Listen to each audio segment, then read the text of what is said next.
And I talked to my mom, and she was asking me like how my daughter was doing and stuff like that. And I was like, oh, she kind of had like a tough week, but I sort of let her just talk and told her the same story that I just told you. Mm-hmm. And she was like, man, I'm so happy that you heard her out. And she was like, because I always wanted to like talk to my dad about stuff, but I couldn't because he would just do stuff like that, like get over it or not even care, Yeah. And I was like, she was like, you're a good dad, like blah, blah, whatever. I was like, thanks, man. That means a lot. But it's crazy, right? Like how this is the first generation where we've even, I feel like, talked about talking about things, Yeah. That's the way the older generation is just like, get the fuck over it. You know, maybe the millennials or like maybe my dad and mom were sort of on the cusp of that. They stuff. were starting, yeah.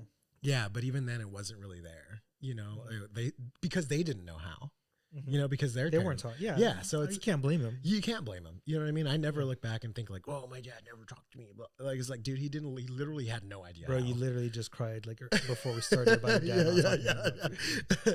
But even then, I could, Yeah. but it doesn't matter because like he literally didn't know how. My mom didn't know how. Yeah. And now we're the first generation that's having to deal with that stuff. Yeah.